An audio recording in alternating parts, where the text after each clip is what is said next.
Hello everyone, welcome to the channel. I'm Skratch. This is going to be another Raid Shadow Legends video. Today guys, we're gonna talk about the best epic champions for Hydra clan boss.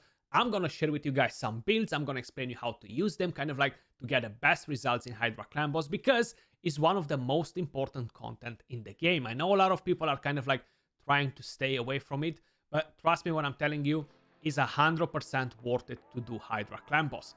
The best source for soul stones, you're getting stone skin gear, which is one of the most powerful sets in the game, and it's going to become even more powerful with live arena. You're getting the protection set, which is a pretty strong set as well. You're getting lots of clan gold. You're actually getting more clan gold than completing your clan quests. And of course, if you haven't done Hydra at all, you're going to be able to collect fragments for Mitrala, which is an amazing champion. She's one of the best champions in the game. So yeah, lots of reasons to do Hydra, guys. I've always been telling you, make sure you're doing your Hydra clan boss. So I'm gonna show you some builds, champions. I'm not gonna have every single one of them build because I'm not using all of the epics that we're gonna discuss. We're not gonna do like top 10 or top 15, even though it's gonna be kind of like in between in terms of numbers. But I'm just gonna walk you through the list that I've put together. If I missed anyone, guys, please let me know in the comments down below. And before we move over to talk about all that, if you guys enjoyed the music here in the video, I just want to let you know I partnered up with Soundstripe. They have an amazing music library. So if you're a content creator and you want to keep your content safe, you don't want to worry about copyright strikes, definitely head over and check them out. The link will be in the description down below or in the pinned comment. Plus, I can save you 15% on checkout by using code SCRATCH. If we're going to have a quick look at my Hydra clan boss, you're going to notice that I've been slacking and I haven't done my keys just yet. I gotta sort them out as well.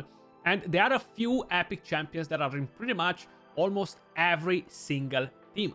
Regardless what OP legendaries you have available on the account, these epics are still making it in the teams because they're so freaking powerful. So right here, you see we have Husk, we have Ugo, and lots of Acrisias, of course. We have a Geomancer, Royal Guard, but these are kind of like the top. Inquisitor, Shamael. If we're gonna knock it down a notch and move to a different difficulty so we don't see all those Acrisias and nasty, filthy legendaries, you're gonna see we have quite a few more epics on the list here. We're gonna have more Royal Guards, more Ugos. We're gonna have Akemtem. We're gonna have Godseeker Aniri. I think Godseeker Aniri, she's a decent champion for Hydra. I just don't think that she's bringing enough things to the table in order to be the GOAT. But of course, on hard difficulty or normal difficulty, many other champions can put great results if you pair them with the right champions, you know. So we kind of like had a look at what's happening in the background, at least for my clan. I'm pretty sure if you're looking at your clan, you're gonna find a very similar thing. At the beginning, a lot of people were like, you know what, Hydra is annoying. There are only like 5 champions working on it. It was much harder before, but I gotta say it changed quite a bit. And you're gonna notice I have a few of the same champions. I have multiple copies like Husk, Geomancer, Royal Guards, you know, I have Ugos, I have quite a few champions, quite a few copies of these champions, my bad. So if we're gonna start with what I have on the list, and that's gonna be no one else but Ugo, I gotta say Ugo is most probably the #1 champion for Hydra clan boss, if not the second after Husk. It's literally like a big fight in between these two champions because they're both super powerful. So with Ugo, guys, you're gonna be able to land defense down. You're gonna have block buffs, which is gonna be massive for your Hydra team. Then of course you're gonna have a bit of a cleanse, a bit of a heal. With the A1 you have leech, and in some scenario it might happen when her passive might come in play. But I gotta say this is not really happening. It never happened to me anyway. Maybe it's happening to some of you guys out there. So all around, Ugo, she has a very powerful kit. And yeah, this explains why she's in so many Hydra teams. Now, I'm running mine on Relentless. The reason for it is I get her to rotate more often, to take more turns. And even though, yeah, it's great to have reflex on some of the champions, especially if you're planning to use only one skill from that particular champion, I feel like Relentless is just giving you more value all around for Hydra clan boss, because you're actually gaining an extra turn. Truly, the chance of it to happen is much lower than using a reflex set and decreasing the cooldown of a skill. But when that extra turn happens, it's gonna be actually very nice, because either you might be in a awkward situation where you gotta rescue one of your champions, you know, and getting that extra hit is helpful, or landing a defense down, a block debuffs, or a cheeky cleanse with Ugo. So I feel like having her on Relentless is actually super good. Now, of course, if you're able to get some decent accuracy on her, maybe get some resistance, because every now and then you're not going to be able to keep the Head of Mischief under control every single time, because the turn meter goes all over the place, the 3% chance can happen, and just having kind of like everything spot on will be good, just to avoid all those things. But if you cannot, it's fine, just focus on accuracy, survivability, and speed. You want to make her one of the fastest champions in the team. It really depends what other champions you're using in your team, of course. If you're running a Duchess will have to be faster than Ugo. If you're running Cleansers, if you're running Inquisitor Shamael, all this will kind of like depend on your team, you know. So these are the total stats that I have on my Ugo: 60k HP, 3.5k defense, 270 speed. So she's fairly fast, I would say. 435 resistance, which is not enough by any means for Nightmare. Even for Brutal, is not really enough for the Head of Mischief. He can still wreck me if he wants to. 346 accuracy. Now I feel like the accuracy might need to go a pinch higher for Nightmare, just because of the Head of Suffering, which has extra resistance from the passive and stuff. But these are the stats that I have. In terms of blessings, there is literally no better blessing for her than Cruelty. You have the AoE skill, which will constantly be hitting the enemy and just knocking down the defense with Ugo is actually very helpful. You can get it on different champions like Royal Guard, Husk, etc. But I feel like they benefit more from having Crushing Rend or something else that will actually increase the damage rather than lowering their defense, you know. So that's what I have in terms of blessing. In terms of masteries, I have defense and support. Now, these are not the best masteries for her. If you're not able to get a resistance, I would strongly suggest you to go on the offense tree and go with War Master, just as an idea. Moving over to the next champion, of course, is gonna have to be Husk. Now, I have...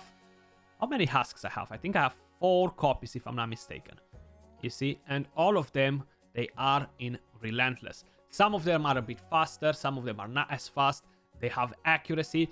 Mainly what Husk does, and why is one of the best enemy max HP DPS for Hydra. Of course, Acrisia, she's the queen. She doesn't really have a competition there, but is the next best thing after.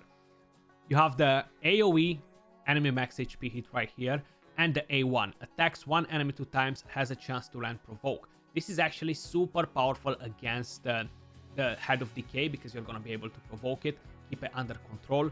Is not the highest chance of provoking, but it's still something. And if you're running a couple of them, pretty much most of the times you're gonna provoke, you know. And he deals pretty good damage. Now, when you are building your Husk, you definitely want to have around 230 plus crit damage, or around there, a sweet spot.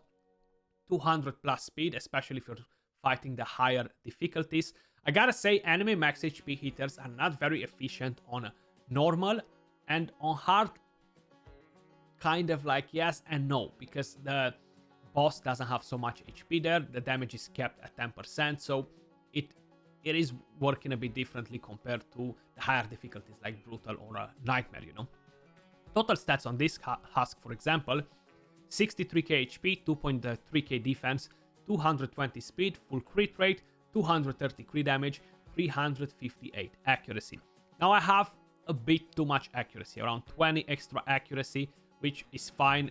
I gotta like change the build in order to lower that. I would like to have more speed on them, because the faster I rotate, the more damage I'm gonna do, but that will require me to have more speed for my entire team, and that will mess up some of my builds that I have either for arena or for other content in the game, you know. In terms of blessings, I would say Crushing Rend is the best once you reach a higher awakening. If you don't have that just yet, getting something that will actually drop a bit the resistance, like this, Heaven Cast or Heaven Cast, however you pronounce this, debuffs placed by this champion's default skill will ignore a percentage of the target's resistance. So this can help you a bit with the A1 if you're not able to get lots of accuracy on, but these are kind of like the 2 best blessings for it. Unfortunately, Phantom Touch single target, so it's not really gonna benefit him as much for Hydra. That's not a great blessing for Hydra all around. Let me just put it like that. Then moving over to the masteries, that's what I have on him: offense and support 3. War Master as tier 6. And of course I went with extra accuracy and then Cycle of Magic. This might happen every now and then, and it's gonna help us a bit. You want to have Life Drinker to make sure they heal back once they nuke.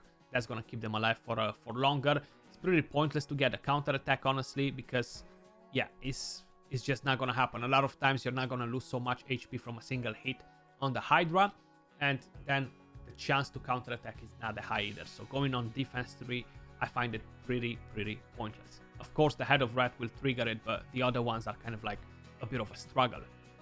The next champion that we have on the list, guys, is gonna be no one else but Geomancer. Now again, I have 4 copies of Geomancer.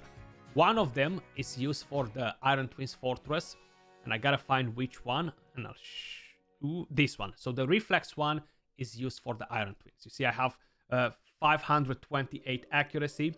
Let me just move my big head out of the way a little bit so you guys can see the stats better. My bad. 528 accuracy is required for the Iron Twins. And I have him on the Reflex. Relentless is not great there because he's constantly gonna lose the buffs and die, you know.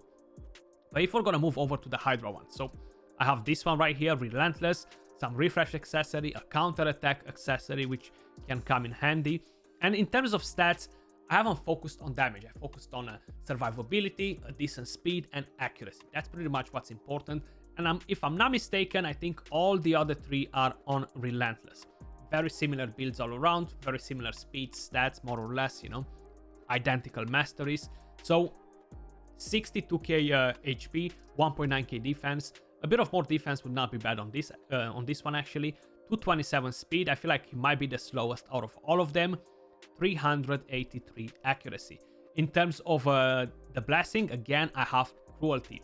AoE attack, this is without a doubt the best blessing for Geomancer. And on Hydra, AoE A1, this is gonna help you to drop down the defense on the heads. And then in terms of masteries, we have offense and support 3, War Master as tier 6, and of course Cycle of Magic, get Sniper, get Master Hexer. All this will actually help you quite a bit, you know. Now the whole idea with Geomancer is that this skill can be used on any head, any boss basically, even the Head of Mischief without having Hex on it, and you're gonna be able to put the weaken, the HP burn, reflect the damage with a passive. You're gonna be able to land this HP burn even if the Toxic Cloud is on somebody, so it's gonna come in handy very often. And then of course you're gonna be able to remove or steal buffs from an enemy. If you want to do that, decrease accuracy AoE, this can come in handy as well. If you're gonna be able to resist some, it's gonna help you with the Head of Mischief and other things like that. Moving over to the next champion. So this is gonna be Royal Guard. Again, I have quite a few copies of Royal Guard, and seems like it's gonna be pretty good for the new content coming to the game as well. So definitely zero regrets. I have one that I don't really use on Hydra, and that's the one that I have on Savage, which is this one right here. This is mainly for the Dark Fae and the Fire Knight, but I have the other 3 which are all in Relentless. I gotta say, since they changed Hydra and you can provoke the Head of Decay, I'm not using Royal Guard as much as before because I'm relying on Husk. But before, I was using Royal Guard, Husk. Whenever the rotations were changing, I was bringing in Royal Guard. I'm still using Royal Guard pretty much every week in my Hydra teams, but I'm not relying on him as much as I used to do before, you know. So he has the takedown, AoE attack right here, bang, lots of damage, better damage than Husk actually. And this one right here, decrease speed, attacks 4 times at random. Now you can go and build him with accuracy if you want. You know, it's absolutely nothing wrong with that. If you don't have any other champions that will bring you decreased speed, every now and then he's going to be able to land a decreased speed, a defense down with the A1. Personally, I don't build them with accuracy because I don't use their A3. I'm just using A1, A2. Whenever they rotate, bang, A2 again, you know, just kind of like to bring more damage with it. And again, Blessing, personally, I prefer going with Crushing Rend. It's not at a very high level at the moment, so I'm not really getting any benefits at all, like barely any benefits. But once I'm gonna be able to get him higher, I'm just not gonna have to change the blessing. You can use cruelty if you don't have it on any other champion. Similar with Husk as well. Is decent, but it's not really gonna give you the best value all around if you have a higher awakening. In terms of masteries, very similar with what we had on Husk, for example. Offense, support tree. Now, I didn't went with the accuracy, I went with Steadfast, and then we have Cycle of Magic, and yeah, the rest of the masteries will help a bit. If by any chance we're gonna proc the 3% chance, bang, land the debuff with the A1 or anything like that, or we're doing lower difficulties where you don't need to have so much accuracy, you know.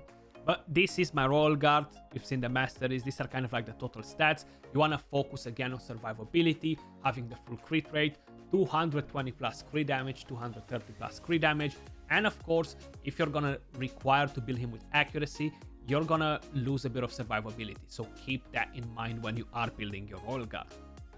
Moving over to the next champion, which I'm not using anymore at all in Hydra. He's very powerful, but I gotta say a couple of things about Inquisitor Shamael. So, when the Head of Torment is out, Shamael is great. He gives a lot of Thermitter to the lead, removes that fear, is amazing. When the Head of Torment is not out, Inquisitor Shamael is absolutely useless in your team. Even if you build him for damage, he's still just not helpful enough. That's my opinion on Inquisitor Shamael. He's great because of this passive, right? Removing the fear. Thermitter going to the lead, great to help you rotate. But the thing with him is, you're gonna have a lot of times you're gonna have to stay and kind of like hunt for the right rotation. The Head of Torment to be out, maybe the Head of Torment to spawn again and spawn again. The chances are not that great, you know what I mean? So it's gonna be harder for you guys to get lots of damage quick with Inquisitor Shamael if the Head of Torment is not there. Okay, so that's the only thing with Inquisitor Shamael. It can be replaced by using a couple of cleansers instead and just dealing with the fear in that way.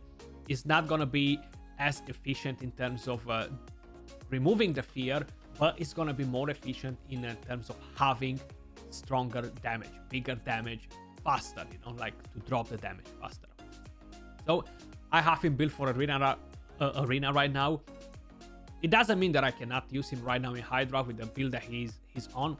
He's gonna work just fine, but it's not really a Hydra build. The masteries are not really... Actually, this is with masteries for Hydra.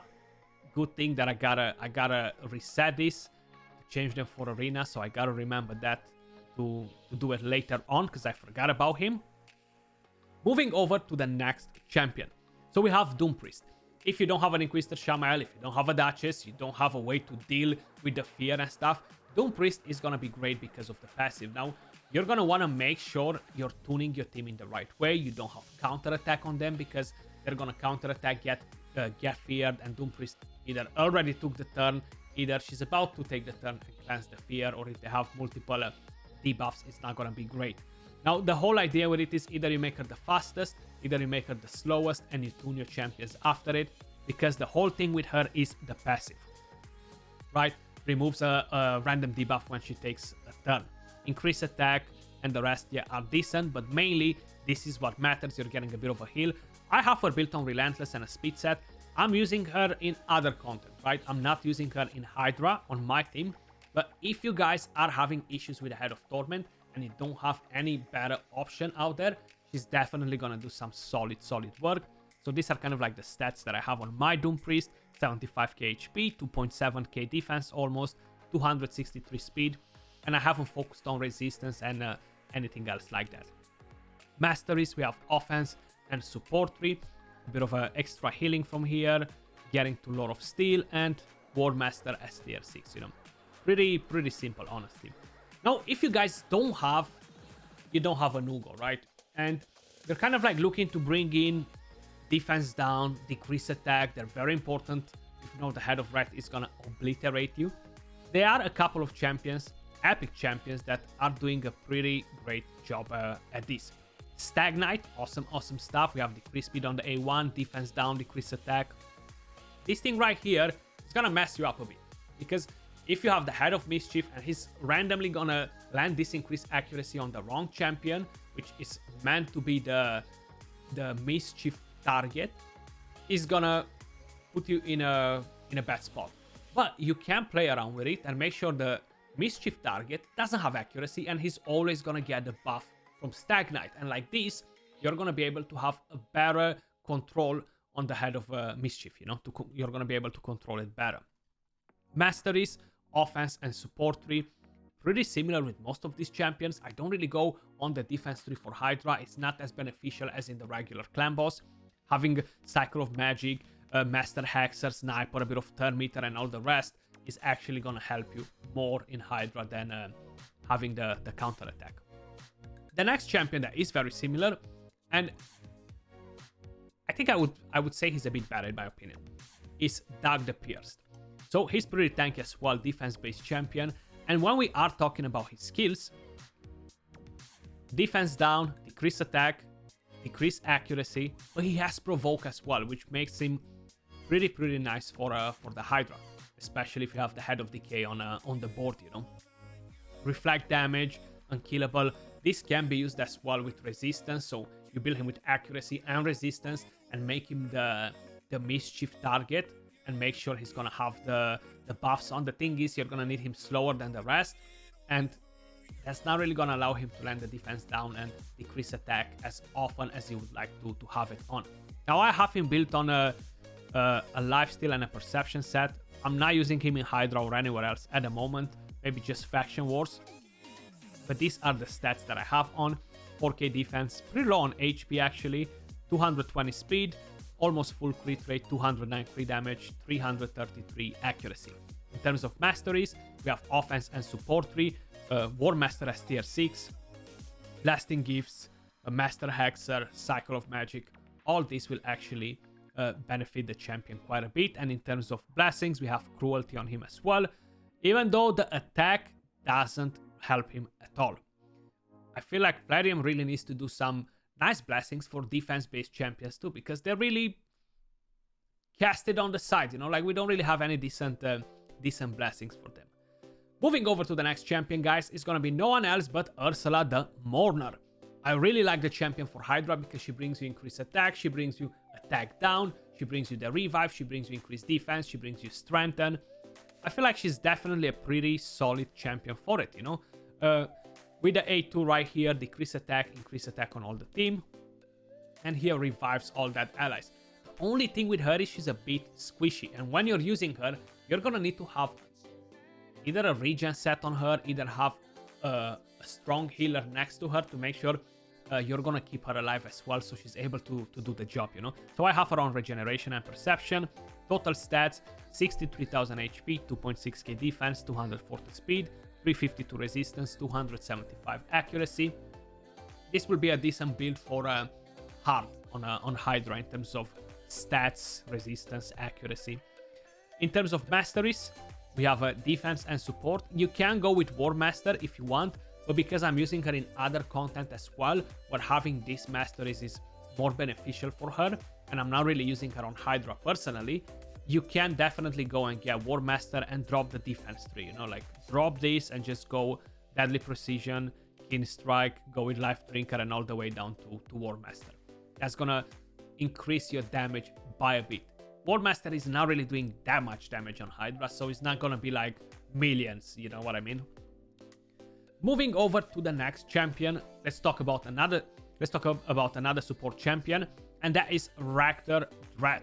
I have her built on regeneration, resistance set. I am using her in the Doom Tower in some things, I can't really remember exactly where, but I do have accuracy on her as well, which it's gonna be hard for some of you guys to get a stat, so if would be to drop something from the stats would be the accuracy. Basically, she does have decreased attack with the A1, but the chance is not that massive, it's a single target. She's good for Hydra, but she's not amazing, because heals all allies by 20% of this champion's max HP. After healing, places a perfect veil if the allies have full HP. So if you're not gonna heal them to full HP, you're not gonna get a perfect veil. So that's not really gonna help you with Head of Torment in here. So she's great if you can fully heal the team. If no, she's not as amazing. And you have a single target revive. But she's still one of the best epic support champions to use in there, you know, because perfect veil is something very rare in the game actually. Not many champions have it available. Now in terms of blessings, she heals quite a bit, right? We do get our HP destroyed on Hydra. So I would say that Miracle Heal might be one of the best blessings for this champion. It's just a chance to happen, but hey, whenever it happens, it's gonna help a bit.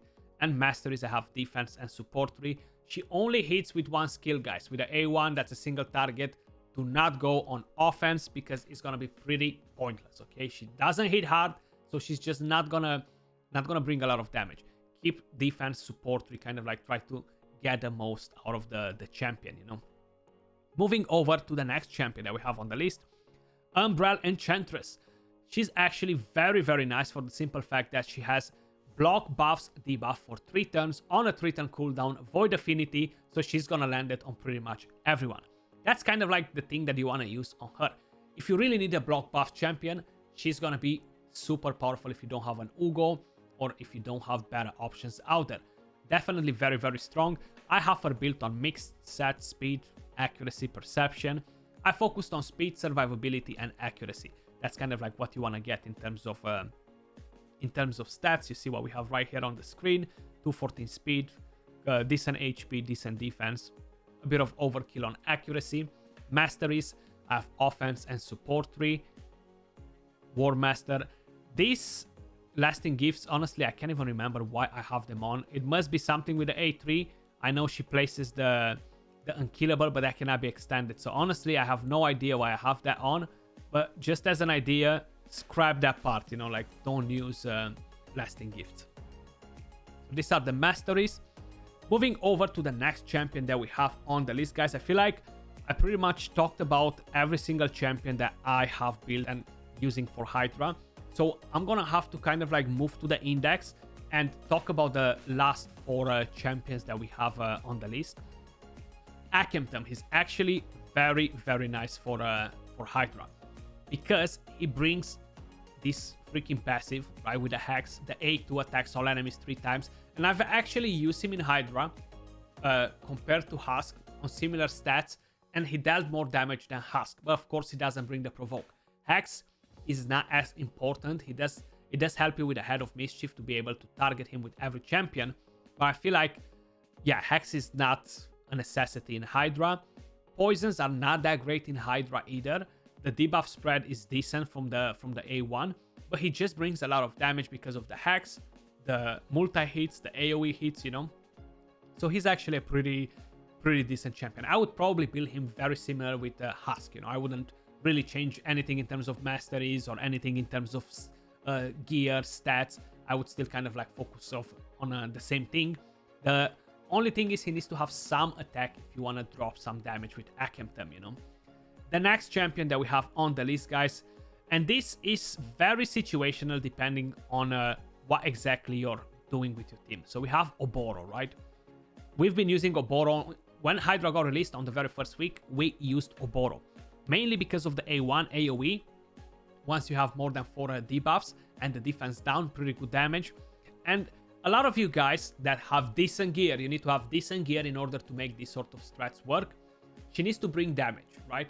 And then the one thing that she can do very well is be the mischief target. She buffs quite a bit, right? So you want to have her a bit slower than the rest, have tons of resistance and damage. It's going to be a bit harder for you guys to build her like that. And if you want to have the accuracy from the A1, it's going to be even harder. So probably you're going to drop the accuracy, focus on the rest. But she can be a great mischief target, do pretty decent damage all around, you know, the revive on that.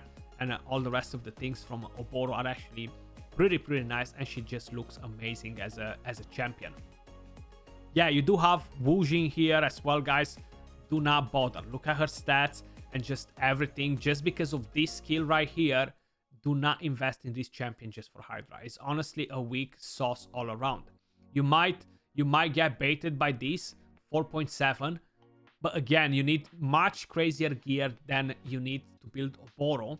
And then, by the time you're gonna get to have that sort of gear, Wuji, she's just gonna be replaced by a million other champions that we have in the game. You know, like, honestly, don't invest in a champion like this. I just wanted to give her a shout out. My opinion, she's just definitely not worth the investment. I'm not saying she cannot work in Hydra with the right build and stuff, but there are many better options out there. Then we have another champion that I kind of like. Honestly, I feel like he's definitely pretty nice for it, and it's no one else but Duedan the Runic. Mainly because with A1 has a 60% chance of removing a random debuff from all allies. Then he can actually be a great mischief target too. Build him with resistance, places a taunt, a strengthen, and a counter attack on this champion for 2 turns. So this is a much better option than Wuji, for example, and you're gonna use him in the longer run. He doesn't need the damage stats, he doesn't need to have so much survivability because he's much tankier. So just as an idea, plus he gives you shield and the A1 cleanse, you know. These are the best epic champions for Hydra clan boss. Now I haven't mentioned DPS like Magnar, I haven't mentioned Skullcrown, Sinesha. Yes, you can use them, but again are very easily replaceable by other DPS, and I just don't really think that Magnar is great in terms of damage if you're not using HP burn. If you're using HP burn with Magnar, he's just not gonna get the double hit from this skill right here, so it's not really gonna bring you that much damage, you know. But guys, let me know your thoughts in the comments down below. Which one of these epics is your most favorite for Hydra clan boss? How many of them are you actually using, and how you build them and stuff? Let me know in the comments down below. If I missed anyone important, please let me know in the comments as well.